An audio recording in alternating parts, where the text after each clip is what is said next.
Hello, friends. Welcome back to another episode of Theology in the Raw. If you would like to support the show, you can go to patreon.com/theology in the raw, get access to premium content, monthly blogs and podcasts, and all kinds of other goodies. theologyintheraw.com/theology in the raw to support the show. My guests today are Evan Wickham and Scott Curran. Evan and I go way back. Evan, for those of you who are at the Theology in the Raw Exiles in Babylon conference, Evan Wickham, of course, led worship at the conference, and he's going to lead next year and probably every other year we do an Exiles in Babylon conference because he just rocks. And Evan is a pastor of Park Hill Church in San Diego. Has been there for a few years. Prior to that, he was a worship leader at was it Bridgetown, the one of the churches that John Mark Comer helped start. He's got a master's degree from Western Seminary, and I believe Scott also has a master's degree from Western Seminary. I'm having Evan and Scott on the show to talk about something really sensitive. Over a year ago, it was found out that Scott, while preaching, he wasn't formally a pastor, but Scott was doing leadership type stuff at the church, preaching on Sunday several times. He ended up having a sexual relationship to somebody he wasn't married to, and I'll let him explain the details of that.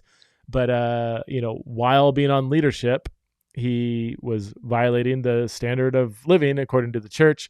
And I remember walking with Evan through this because Scott came to Evan, confessed, and Evan and I talked to over a year ago, like, man, how do we navigate this in a way that's in a way that takes sin seriously and also takes grace and restoration and confession seriously? And how do we involve the body? On what level do we involve the body of Christ in this process? And I thought that over the last year or so, I thought they handled it extremely well. So I reached out to Evan, I think a few weeks ago, and said, hey, would you and Scott be willing to come on the podcast and just talk through this, both from a pastoral perspective and the one who committed the moral, had a moral failing as a leader? And they said, yeah. So I'm super excited about this conversation. I'm extra excited that Scott's being willing to open up and being really vulnerable with how this whole process went. So I hope this podcast, this conversation will help, especially church leaders who are constantly dealing with issues like this or related to this. Like, what does truth look like? What does grace look like? How do we navigate this well? So please welcome back to the show for, I think, the third or fourth time, Evan Wickham, and for the first time, Scott Curran. All right, hey, friends, welcome back to another episode of Theology in Raw. I'm here with my very good friend, Evan Wickham, and my new friend, Scott Curran. I think we may have met in passing a few years ago, Scott. Evan and I go way back. Thank you guys so much for coming on the podcast. This is a vulnerable, sensitive thing we're going to enter into. So first of all, I want to thank both of you, and especially Scott, for being willing to really open yourself up and talk about something that I don't know if I've ever heard of. I know I've never had a conversation like this before on the podcast. I don't think I've come across one before. Not that it doesn't exist, but I've already talked to just very briefly in the intro kind of what we're going to talk about. But I want to hear from you guys. Evan, you want to start us off? Yeah. Would love to hear you unpack the story, and then I'm sure I'm gonna have lots of questions about how did you think through the best way to navigate this. Yeah. Thanks, Preston and Scott, for just want to have this conversation. Feel free to interject anytime. Preston's really good at kind of mining out. Yeah. and bringing me back off rambling rabbit trails. But like because we haven't talked about this publicly except for within our own church, and it's really in an age of, and I don't mean to pit our church against any others, that's not my heart, but in an age of a desire for increased accountability, we just wanted to commit to that in this way as leaders. It's easy to minimize and cover up and just keep blazing forward when you see all the signs of a church that's healthy. You don't want to mess that up. Even when there's sin, you want to put it under the rug when it's on the team. But like, if there's, James is pretty clear, and this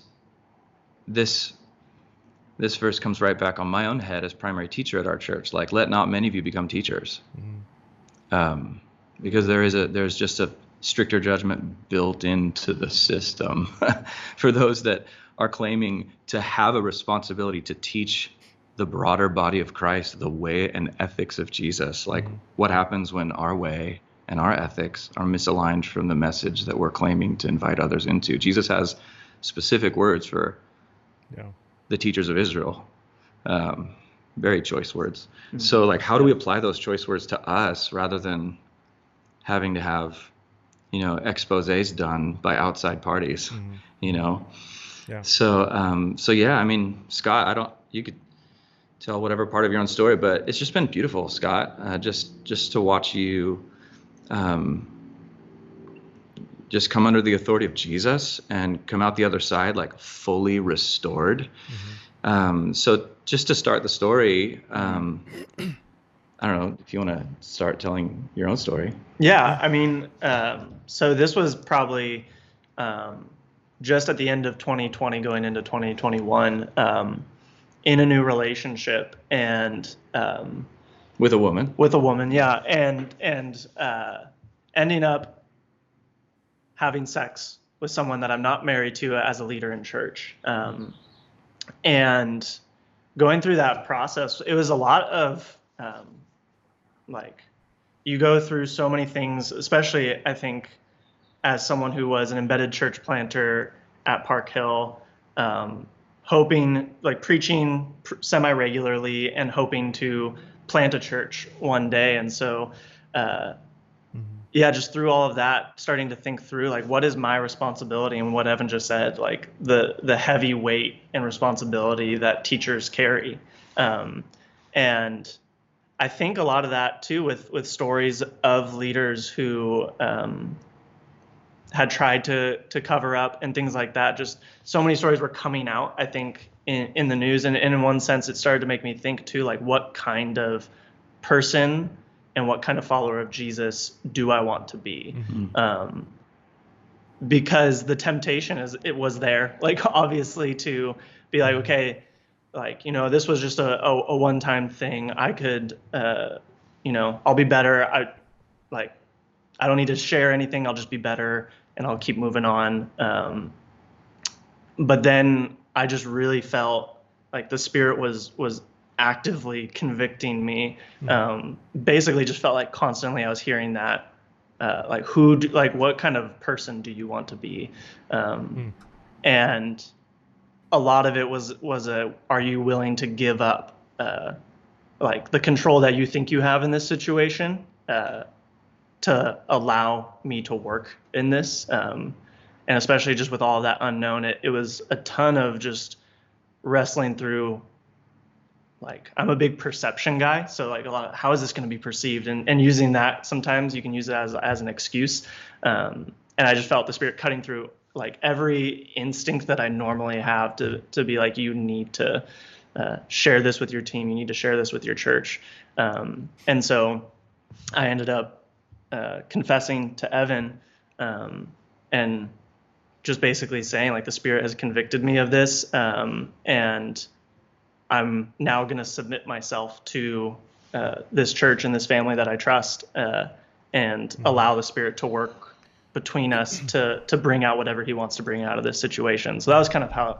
the story went. So Evan, he comes to you and confesses. What's your, go back to that moment? How did you feel, react, thoughts?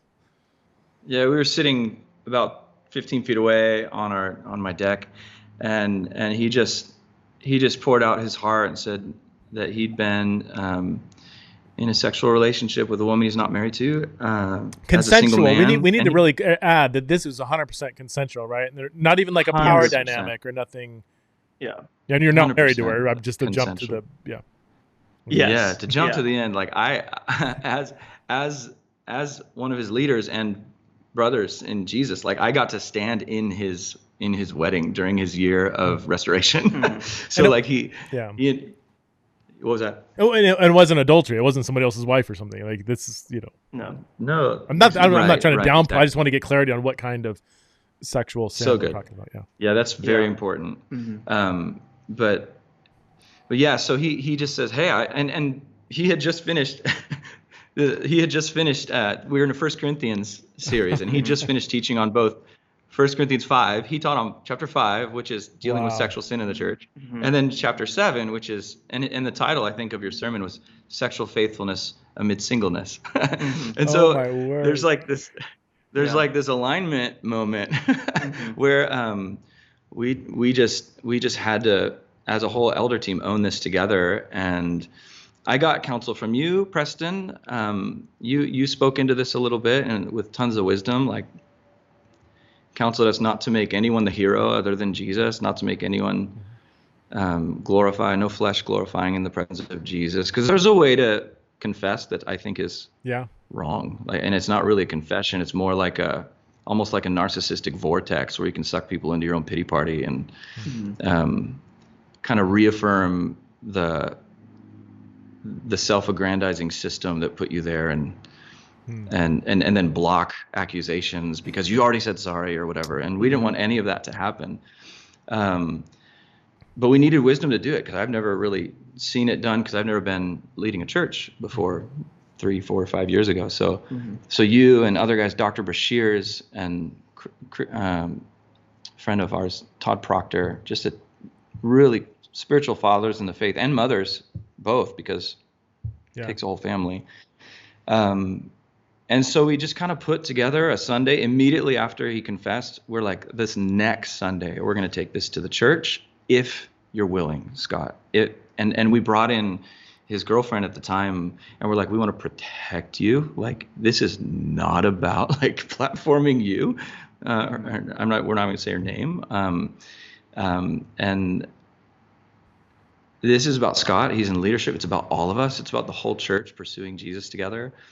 And so we invited Scott to like put together a 500-word statement.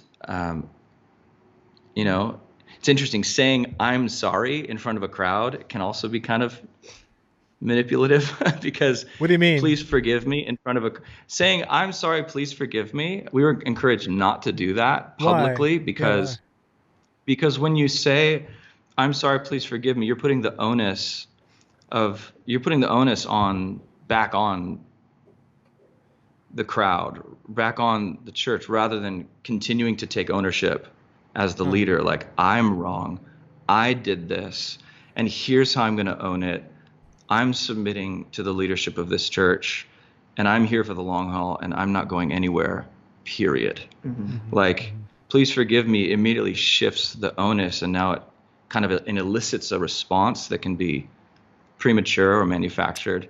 Interesting. I've never thought about like that. Like you're saying, it's wise to give space. Like, you shouldn't demand in that moment, totally caught off guard, the congregation has to immediately say, yes, we forgive you, without having space to process it. Even though, I mean, forgiveness is, if somebody's confessing and repenting from a sin, if you're a Christian, you need to forgive, right? That's correct. Correct. That's interesting. Wow. Correct. But yeah, for us at the time, it just felt like, man,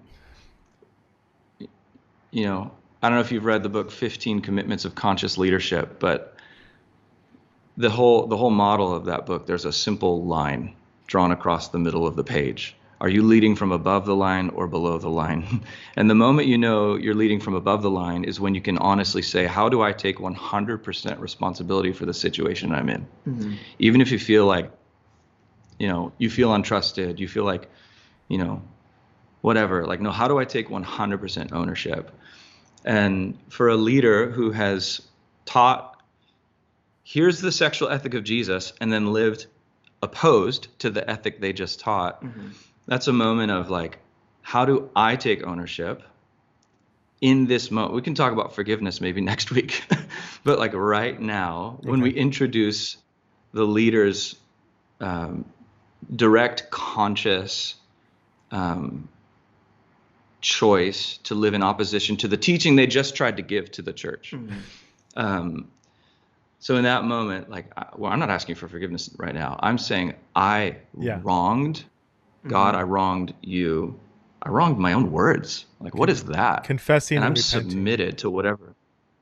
Yeah. And so, and Scott just embraced that. And you can actually go back to the podcast and listen to it from back in Oh, it's on the pod. March It's of on. Oh, 2021. right, the sermon.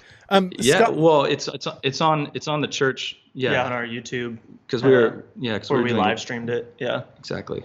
Scott, can you? I just have to ask. When you're preparing and preaching those messages, what's going on in your heart? I mean, was it calloused over, or were you just like feeling miserable Sunday morning preaching that message? Or Well, the interesting thing was the relationship itself with my wife at the time.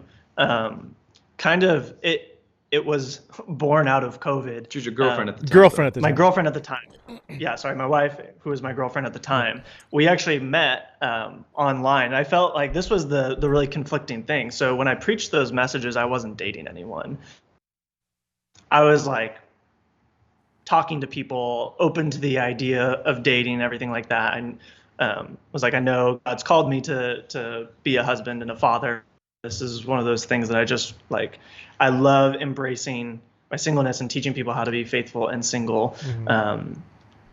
And so that just felt like those were just an outflowing of how I was feeling and experiencing the way of Jesus. And then started to date. And I thought I was going through just like all these processes, like, oh, sexual sin is not this dominant theme in my life. It's not something that's been like this big struggle. I feel like I have worked through that like self-discipline and I'm just really doing well. And was also trying to figure out as a leader in a church and preaching and all that kind of stuff, like how do I navigate a dating relationship in that too? And so we met actually through Bumble, like online dating, because I thought it'd be great to meet someone that wasn't at our church listening to teachings and having, I remember very distinctly being at Western Seminary in some of my first classes, and one of the professors talking about how a lot of pastors don't recognize any kind of authority over people that go to their church. And that can be like a pathway into abuse, is when you neglect to see that difference. And so I was like, oh, I'm going to intentionally be thinking about these things while I'm going into a dating relationship. And then with COVID, we ended up spending so much time together, and there was just an intensity to our relationship that I thought I was like, I'm better than this kind of thing. And so it was more of a, you've preached it, you think you've been living it, and in this opportunity was where I realized I'm not better than what I thought I was. Yeah. And I had to admit where there were areas of unfaithfulness to Jesus in my life that that led to this situation, and being able to, like, it was more of a getting confronted with that. Like it was a humbling moment by the Spirit to be like, you thought you were doing really great, but you weren't actually tested in this area. And so I think that was something that revealed deep inside of me an inconsistency that I was unaware of. And so the preaching it brought that to light. And so, yeah, I preached before all that happened, and it was more of the Spirit kind of really pressing into that and being like, you were not as faithful as you thought you were. Right. And that Sunday morning when you confessed, was that a miserable morning for you, or was it weirdly exciting and freeing, or? It was a slightly terrifying and also freeing experience. I think I can only obviously speak to my experience alongside the leadership with it, not necessarily from the organizational aspect of it. But the Park Hill team, the leadership, has created such a place, even just for myself, of safety. And that really bred in me the willingness to confess, to know that I had a safe team that loved me, that cared for me, that wanted the best for me. Knowing that I would still be submitting myself to what that process of restoration would look like. And making sure that I wasn't dictating any terms of my process of restoration. And so this was one of those things that was brought before me, and they gave me the opportunity. You can do this, or you don't have to do this. And but I knew that this was part of that process, the Spirit asking me to like give up control. Like, are you willing to do this work? And so going into the confession was the terrifying aspect of like, I'm putting my life on display, like the really ugly parts of my life that I would prefer to keep hidden. I'm putting that on display in front of a good chunk of people. And so that was where like nerves came in. And I just remember the moment that I confessed in front of the church. There was just like a huge breath of fresh air. I felt like the pressure on my chest was completely released, and talking to people after, there was no like shame of like I didn't want to go up to people or anything like that. It just felt like it is there. It's been brought to light, and I can receive whatever the Spirit wants to do in even just in that gathering right there. It was a remarkable Sunday, Preston. We happened to, again, we were still in 1 Corinthians, and we happened to be in chapter 12. And Aaliyah, one of our pastors, she preached on, if one part of the body suffers, the whole body suffers. So, the eye can't say to the hand, whatever. We need every single cell of the body of Christ in our life. And so she ended her sermon. She was already planning to do this, ending on, weeping with those who weep, rejoicing with those who rejoice, coming around the places of pain. And I got up. So after she finished, I got up and I said, hey, church, we have an opportunity to do just this. Sometimes there's weeping and pain amongst leadership for wounds that we afflict on ourselves through inconsistency with Christ and sin. And we're processing this right now this week, church. And I'd love to invite you all into this. And so Scott is going to come up and just share with you his journey. And he did just what he said, 500-word confession. And then afterwards, I was encouraged to do this by you and other mentors. I grabbed the mic and I said three things. Number one, church, what you just experienced Scott do, total integration, confessing the truth, aligning with Christ again. What you just experienced Scott do is radically brave. Bravery. We applaud his Spirit-led bravery. And two, I call you, church, in the name of Jesus, not to gossip. The information you were given is all the information we need. And not to gossip, but to be the community of Jesus that says, neither do I condemn you, go and sin no more. Be that community. Follow Jesus in that. And then number three, this isn't just about Scott. This is about all of us. Like, let's all follow Jesus into full integration. And almost like befriending our shame and saying, Lord, you're a friend of the shameful. You're a friend of the sinners. Let's all bring our shame to Jesus, all bring our sin to Jesus together. And that day, Preston, we had one of our community leaders and about a dozen other people that are core parts of the church. But for sure, one of them was an active leader of a community group, came forward and said, I just had sex with someone that I'm not married to last night, and I want to come under the authority of the elders. I want to be healed. I want to be cleansed. Just like Scott did, I'm here. I'm here for whatever Jesus wants with me. I resigned from my volunteer leadership, pastoral level, whatever, and I just want to heal. Wow. And it was like a floodgate of integration. Like the church was being integrated, united with Jesus again. And they said like 12 other people, all sexual sins or just other stuff, or we didn't interview everybody, but there was a good group of people that came forward to just speak in confidentiality to pastors about things in response to that call. And I know one of them was like a trusted leader. Jesus just really loves his church. Did you have and the other thing too? Just that Evan made clear as well, that for our church, the confessing in front on a Sunday morning was not for everyone at the church, not even for the trusted leaders and stuff.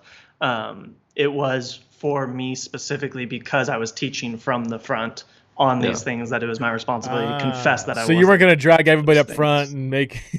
No. No, yeah, you teach if you teach a whole church to live a certain way and then you live the opposite way, you should own it. Yes. So Did you, Evan, you and the elders wrestle with whether to do it that way, or how to go about? Or were you pretty clear, like, hey, we need to let the whole church know about this because he's in front of the church? Was that pretty much like, we know that needs to happen on some level. We'll work out the details of what that looks like. Yeah, that was pretty much it. Like your realm of responsibility deserves clarity on where you shirk that responsibility. Mm-hmm. And so it's that James 3, let not many of you become teachers thing. Like this both inspires and sobers me, like where I'm misaligned. If that would be tragic if I was misaligned and I led a leader through alignment like this. That's ultimate hypocrisy. Woe to me, Jesus says. Yeah. So yeah, it was unanimous amongst the elders. We had eight folks sitting around a table, praying and weeping. There were tears. It was still kind of the tail end of the peak of COVID. People were uncertain. People were freshly fighting about politics, and the Capitol riots just happened or whatever. It was just a bad time. Yeah. and so we're addressing all the bigger picture stuff and masks, no mask, vaccine, that's all. And then, you know what? There's actually an issue right in the middle of our leadership team that we're going to focus on and bring the church into.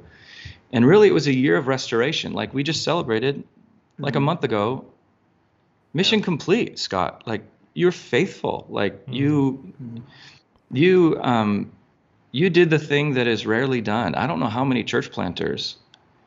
He's going to plant a church, and it's going to be amazing in a couple of years. It's going to be incredible. His story of righteousness and faithfulness and truth and integration and alignment is going to bode well for the health of his church and his marriage. And because this year we just had him, after a year of kind of laying low, we changed his title from embedded church planter to administrative kind of guy, assistant to the administrators, and all his public facing responsibility was removed for that year, and that was just part of the deal. And hard, like I don't need to tell you how hard it was. Yeah. But from our perspective as leaders, like he's in my community group. Like we through this whole year, we'd still like hang out with wine and games and Bible every Tuesday night. Still. So we didn't like push him out or away. He actually came in closer. Like, how are you? Are you okay? And I think that's probably the keyest, most important part. Like, this wasn't like a pushing out. This was a falling in, an embrace of his then girlfriend and then fiance and then wife. Yeah. Like protecting her existence in our church. Always checking, hey, are you feeling like emotionally safe? And she would sometimes say, it's kind of a lot. And we're like, Evan, I'm curious. This is a random question, but you've got some level of theological diversity at your church. Was there anybody that said, what's the big deal? Like, all right, it was consensual, nobody else's spouse, you're in a committed relationship. Why shame him and her? Was anybody upset at the shaming of possibly her over an act that some people wouldn't even consider wrong? Like they'd be like, whatever, it was consensual. Did you have any of that kind of concern? Or we had a little bit, and it was, I don't want to say surprisingly little, but it was a little. Okay. And there were a couple kind of hyper progressive types who left the church. Okay. And accused us of purity culture, which got it. Yeah, man, that's where I was going. That's what I was wondering. I was in youth group in the 90s. I know what purity culture was. I'm 41. I swore off kissing until the altar with my wife. Like we met in high school, and I'm never gonna kiss till the altar because I've read Josh Harris or whatever. I'm like, did you succeed? Did you actually not kiss your now wife? Heck no. No, I failed miserably. We made out as soon as we left high school, but we did wait till we graduated high school, which was still whatever. Like the point is, purity culture is like never have sex until you're married, and A, God will radically bless you with the most orgasmic enlightenment, and B, you won't have to worry about giving away a piece of your soul you can never get back Yeah. or whatever. Like that is purity culture. Is not what Scott owned his own story. Yeah. That's a difference. Yeah. And told it, and we didn't. And honestly, his girlfriend at the time was new to the church, so she did have a huge element of anonymity that was good. Yeah. Great question, though. We did have, some folks that were, I would say, hyper progressive to, I hate labels, but they left. And I think too, for at least on my side of things, there was some difficulty. I think that was the hard part, was especially in the midst of like taking a step back and during this kind of like a probationary period, basically, and working through just navigating friendships. I mean, being on the younger side I'm like the same age as a lot of people in my church. And so a lot of these people too that would listen to me teach and things like that were my age and also friends. And some people who had a hard time with the way that things were handled were also friends. And people who left the church were people that I knew. And so that was the difficult thing too, to navigate, at least for me personally, was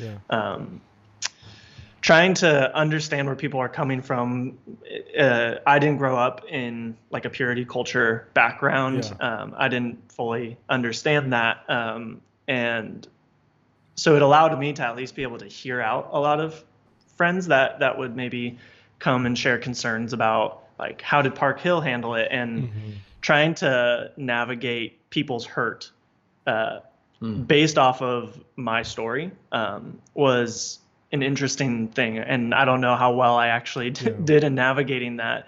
But it is interesting when people can use something that it didn't happen to me. It was something that I was a part of because I actively confessed. I accepted the things that the elders asked me to do. And so to allow, like, to hear people using me as like a victim of some church hurt that they feel was really hard to navigate, and trying to understand them and hear them out, because obviously people have experienced abuse in the church 100%. And wanting to hear that out, but also very interested that people were also using my story as one of the excuses for it. But that was probably one of the hardest things to navigate. Wow. Evan, I guess for both of you, but the restoration process, that's always to me a fuzzy thing, because some people would say leader, sexual sin, you're gone for life.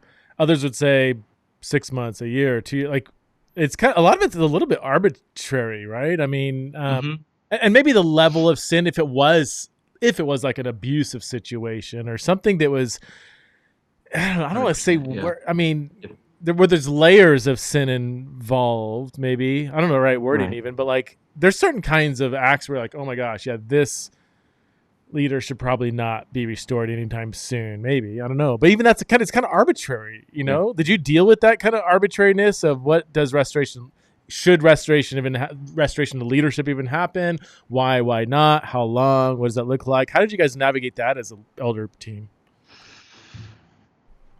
Yeah, it's definitely arbitrary. When you look at the Bible, there's no like prescripted, restoration process for leaders who live opposed to the teaching they call their churches to. That's the specific thing.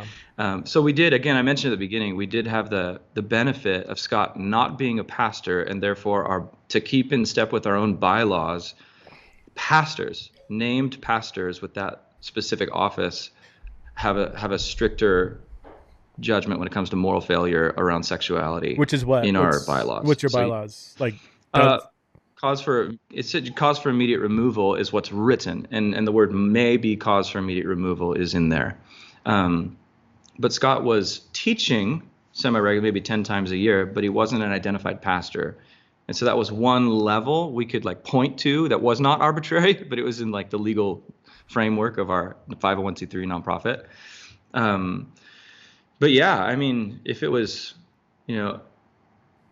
adultery or coercion or anything like that, it would be a far different, not far, probably yes, far, just multi-layered situation. A longer period of time. And I guess and maybe I'm kind of exploring this question with you, not at you, but like why? Is it kind of more of, because it could feel, it's a fine line between like healthy restoration process versus punishment. Like, all right, 2 years, no leadership possibility. Is that a punishment? Is it a slap on the wrist? Or is it you need 2 years to fully be restored? And even then it's like, well, how do you, one act of adultery, one act of consensual non-adultery porneia, I don't know. Yeah. Well, have you ever read this book? I'm holding it up. When Narcissism Comes to Church. I've heard of it. By Chuck DeGroat. Yeah, I just read this last week on a quiet retreat. And for me personally, it was one of the more important books I've ever read. Wow. And I think I need to go back to therapy now. For real. No, I'm like 100% go back to therapy to work through some stuff. Wow. What Scott did by turning his soul toward God and others, by integrating what Chuck DeGroat calls the bad boy and the good boy. Befriending the bad boy with the good. Narcissists want to take the bad boy and deny he exists. Or if you're a woman, the bad girl, whatever. And just deny and in shame wear a mask and just live into the good boy, live into the good person. I'm good. I promise I'm under control. I promise I can do, and boom, you have a narcissist. Wow. And narcissism comes undone by the power of the Spirit when sons and daughters of God befriend their shame, according to Chuck DeGroat, by opening up their bad boy to God and others, opening up their bad girl, and befriending the two, integrating it, and realizing, oh, I'm broken. Of course I'm going to mess up. Of course I'm going to confess. Of course I'm not going to hide. And in order to get there, we need to go through a crisis where we're out of control. And so I guess that's one way of answering the question. Like for this situation, there is no biblical pattern, but there is Holy Spirit speaking through a collective witness of elders. Mm-hmm. And we decided 1 year where Scott is not in control is what the Spirit seems to be doing for this moment. So you read stories about, narcissistic, abusive pastors prematurely re-entering ministry. Okay. And it's because they're in control. They were always in control. They defined the terms 6 months ago. They defined the terms 12 years ago. They defined the terms 18 months ago with a bunch of elders that are like, okay, we agree with your plan. And because they were in control, they never actually exposed their bad boy. They never integrated their bad boy and their good boy. They still are trying to be good and denying the presence of the bad by being in control of the narrative. And this is why you have the Ravis. He was the ultimate good boy, Ravi Zacharias. Kept floating the good boy over the world. And what will it take for all of us, me included, to befriend our shame, the hard work of befriending our shame, and telling our wife when we lie, and telling our church when we lie about things we said to the church, when we're wrong about what we taught to the church. I mean, once we're there, narcissism can't bite you anymore. And Jesus is in control. Yeah. Wow. So it's really, I think it comes down to control. Yeah. Yeah. And I think like throughout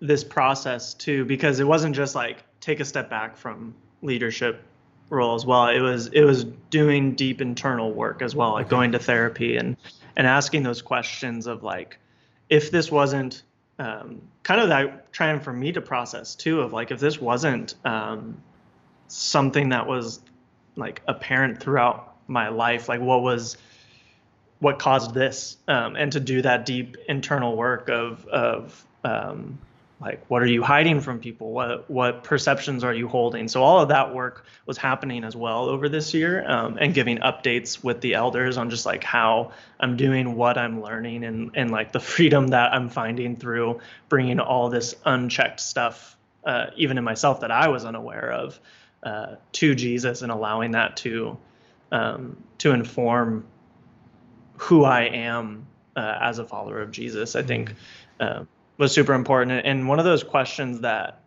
I was always asking myself too was, as you can see over the internet, super easy to find just example after example of leaders who either were like caught or found out, and reports or anything like that.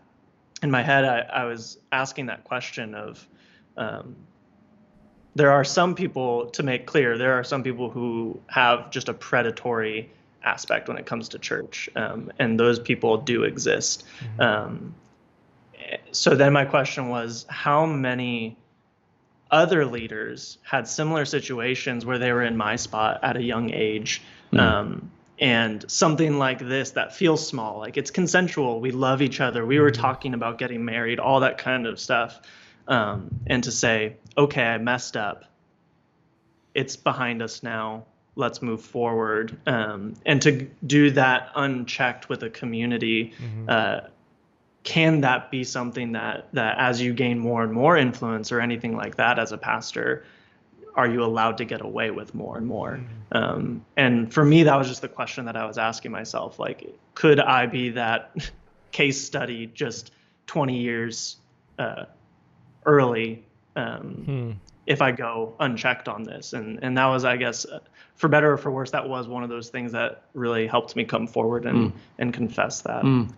Did your now wife, how did, could you summarize her experience through this whole thing? Was it a good and healthy process for her, or was there some really challenging times? Again, being somebody who's new to the church, I mean, that's got to be hard. And even though she wasn't put on stage at that moment, really quickly, everybody's going to know who she is, right? I mean, absolutely. Yeah. And that was, in the moment, probably one of the hardest things, like after confessing and then being like, I need to go talk to her about like what's about to happen. And just that fear of, does this mean the end of our relationship? Like, who would want to go along for the ride on this thing? And reasonable too, like not even like, oh, that's like that makes perfect sense why someone in a dating relationship would not want to continue on. She didn't sign up for this. Right. And she's probably been the primary person on what it looks like as an example of like surrendering to Jesus and trusting people, in the way that, like Evan had said too, just coming into the church pretty new. A new Christian, or just new to the church? No, not a new Christian, Okay. just new to Park Hill specifically. And just a willingness to trust and be vulnerable to Park Hill leadership when you're that new. Because that is it's a vulnerable thing to bring forward, and she was very willing to trust Jesus, to allow him to be the one in control, but then to be honest about how she felt in moments of just like, this is getting really tough and this is really hard. And she would share that with me. She'd share it with our community group. Right. And so she, even more than me, where I felt like I had to wrestle through with like, what are my personal feelings about these things, and like, how do I navigate whether I'm feeling hurt by the leadership team or anything like that, but also not making it about like bashing the way that the organization's going about it and all that kind of stuff, because there is such a close relationship between everyone, and navigating that in a healthy way. I struggled really hard with that, and brought that to therapy many times. And she gave me such a great example of like how that trust can look. That's awesome. We were encouraged by, I don't know if you know a guy named Pete Shambrook, just a brilliant pastor who is able to communicate how to restore pastors. So that's kind of his business, is a restoration ministry. And so we sought his counsel as well. And that was his thing. Like, you need two things if this is going to work: increased relationship and concrete restoration, not just abstract. Oh, he's restored, he's back, right? He's all of a sudden back, but concrete. So increased relationship. We pulled in his fiance and then wife into our community, in the intimacy of community. Like, Tuesday nights, how are you? Like, this is crazy. Like, and we would really protect it. It was helpful that she was so new to the community, because her identity was kind of protected, but people started to get to know her. And but then the concrete restoration piece, like I said, like a month or two ago, Scott, the first thing he did was Good Friday, last Good Friday. We did the 7 sayings of the cross, and Scott, he did a 3-minute talk on Father, forgive them, for they don't know what they do, and then invited everybody to take a nail and a piece of paper and nail their sin to a physical cross in the middle of the room. We had the chairs in a circle all around, and he led the way. And everyone, the cross was just covered in papers with confessions and nails. And then that following Sunday, we had the restoration moment where Scott led the whole church in communion. Wow. And I prefaced it by just saying, if you were here a year ago, you remember the moment where this brave soul submitted to Jesus as shepherds of this church, the elders, his under shepherds, whatever. And Scott's here. He's been faithful. And today he's fully restored, you guys. Today he is fully back. And just making a big deal about, and the church cheering and applauding. And then him raising the bread and cup and reading this passage from Hebrews that he actually has open here. I don't know if he'll read it during this podcast, but him reading this and that passage about fatherly discipline. Oh yeah. And how Jesus partnered with the Father for the joy set before him. Did you have anybody in the congregation that thought he should not have been restored to leadership? Like, any pushback with him leading communion or being back on stage per se, or no? It's zero. No. I mean, I would imagine most of the people in the congregation had sex before marriage. Probably several had maybe more a kind of sexual relationship with layers of sin involved, but not a consensual relationship with their girlfriend, now wife. So I would imagine it would be really easy for people not to have a judgmental attitude. The biggest difference, obviously, is leadership. But in terms of the act itself, I would guess and I know your congregation, maybe other churches, there'd be just such rank hypocrisy that people would still be able to judge you, But I would imagine. Yeah, there's all kinds. Yeah, I would imagine there's all kinds folks in our church that would lean progressive, and we hold that historic core of Christian orthodoxy firmly, and yeah, God has really brought a beautiful LGBTQ community into our church as well. There's a bunch of folks. We just hired Greg Piken as one of our pastors. He's one of the Revoice speakers, and David Bennett just spoke 2 Sundays ago at our church. He gave a shout out to the Side B community that exists within our church, and so on behalf of on behalf of our Side B brothers and sisters in our church, who are we if we're not going to own where we misstep as straight Bible teachers? I would do my audience a disservice, especially my audience, if we didn't dig into that a little bit, because when people ask for church models for LGBTQ Christians that are following a historic sexual ethic, you're at the top of the list now, largely because, I mean, I would have said this a couple of years ago, just knowing you, but I've talked to the several LGBTQ people who go to your church, and the way they describe it is what churches, I think, some are and many should be trying to strive for. That you've managed to create a culture where openly gay, lesbian, trans Christians who, again, follow a historic sexual ethic feel extremely at home, part of the family. Yeah, people preaching. You hired a pastor who's openly, when I say openly gay, I mean says he's gay, following a historic sexual ethic. And that you've created a culture that's kind kind of a yawner. It's like, yeah, great, you're gay, I'm straight, let's follow Jesus together.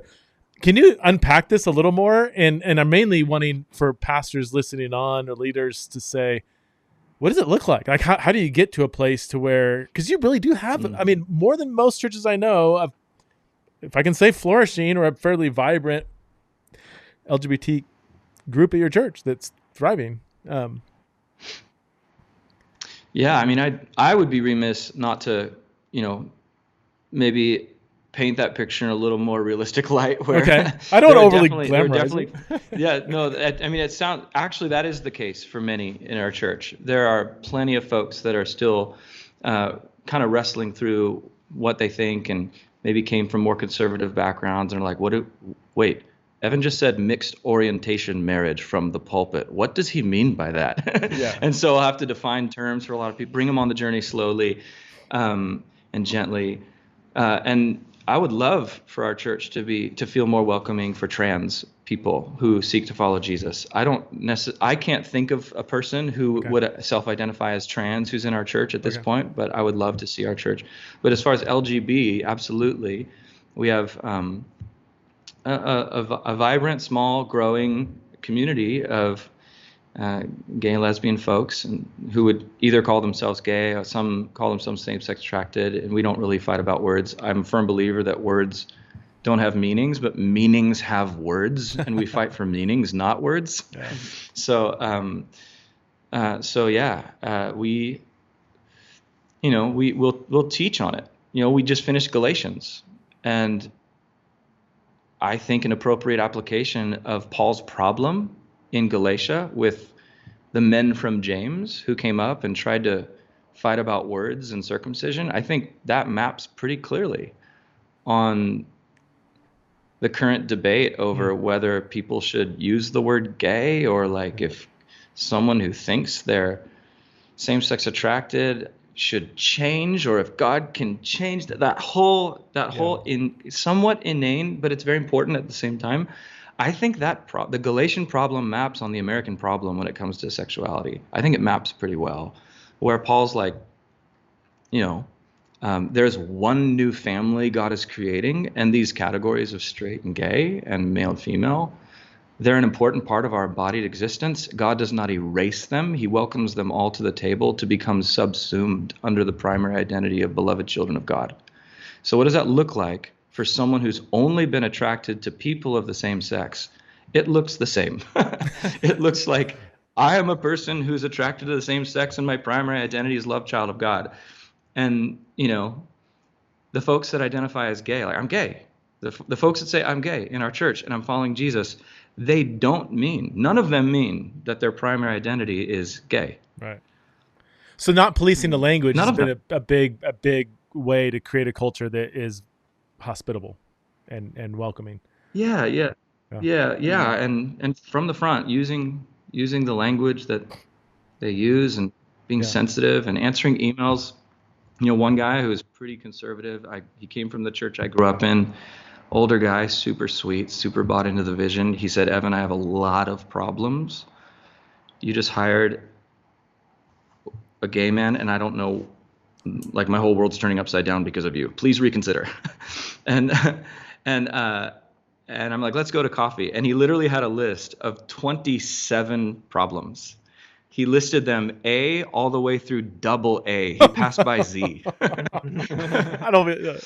Bless his heart. He actually listed A through double A. And I backed up and I said, hey, man, like it would probably take me all year to respond to each of these. I think a big picture is in order. And he's like, absolutely, give me a big picture. And I just said, the man we hired, Greg Piken, including myself, including my wife and all the elders, we are united on Jesus's vision for marriage. Jesus stood with Moses. Marriage is this one flesh union between two sexually opposite persons, a man and a woman, and it displays Christ's love for the church and God's ultimate plan for heaven and earth, two different interlocking spheres coming together. Mm-hmm. And Greg, as a gay man, is whole bodily committed to the ethic of Jesus as a man who's primarily attracted to the same sex. That's what he means. And then this man at the table with me, he looked at me and said, every question of mine is answered. It was all around everything stemmed on the language confusion. He just didn't know what he didn't know what he didn't know. He needed to be like big picture theology. Oh, marriage. Yeah, we want to get distracted on are we open and affirming? What about LGBTQ? No, it's like Jesus has a vision for marriage that is upheld by the church. Jesus stood with Moses.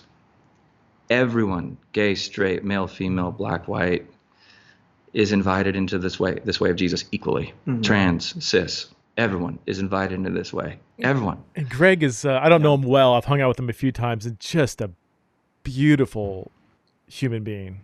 Just a gracious, godly, wise. I mean, he's like a marriage and family. Isn't he like a counsel? I mean, he's like a very, totally. Yeah. I mean, yeah, that's, would you say hiring, like bringing on staff, that does send a really clear message. There is no glass ceiling here of anybody that's following Jesus and following the ethic that the church believes is the most faithful to Scripture. And you have, I mean, how many? You have at least like maybe a dozen or so same-sex attracted gay and lesbian Christians in the same boat, or those that would go to Revoice and identify as side B. There's plenty of others that are like, what's side B? Yeah. What does this mean? What's Revoice? But, mixed orientation marriages in our church, they wouldn't even call themselves that. They're just trying to figure out how to relate. We have that. Yeah. Greg Coles, I mean, he's been down there, and he says it's pretty, he's in lots of different churches, and obviously, really knee deep in the side B community. So he kind of knows kind of a good sampling of how gay and lesbian Christians are or aren't flourishing in traditional churches. And he says it's pretty unique what Evan's got going on. Not with you, but what's going on at Park Hill. It's definitely not me. I think it's a specific one or two of the side B gay folks that have committed to Jesus' call in their lives to attend on Sundays and then host hospitable spaces for dinner a couple times a month, specifically for people who are attracted to the same sex, identify as gay in whatever way. And these guys specifically have just said, this is not comfortable. And it was a couple of years of just desert for them. Oh, really? Okay. Yeah. But God seems to be honoring their faithfulness to continue opening up hospitable spaces for LGBTQ people to just hobble in, weary, and eat dinner and read anything from the Bible to the Velvet Rage to whatever. Read these and just like weep on each other's shoulders and say, we'll see you Sunday around the bread and cup at Park Hill, which is a predominantly straight church that, is blessing what we're doing. So it's definitely not me. It's but yeah, having Greg on staff has been a gift in many ways. Yeah, that's fantastic. Well, guys, I can't thank you enough for this conversation. My goal in having this, I should have said this up front, is to help maybe give a model of what I think has been a very healthy, Christ-like, God-honoring way to navigate a tough situation that I know as churches haven't always handled well. And obviously, as we're becoming more and more aware that in the church, the leaders, don't always make the best decisions. How can we be Christians about going about navigating that? So thank you both for being honest and vulnerable. Again, Scott, thank you so much for being willing to open up and talk to not just the people at Park Hill, but the 20,000 people listening to the podcast. So, thank you for that. Really appreciate it. I hope it really does help give people a model of what this could look like in a healthy way. So thank you guys. Yeah. Thanks. I appreciate that. Yeah. God bless. God bless, Preston.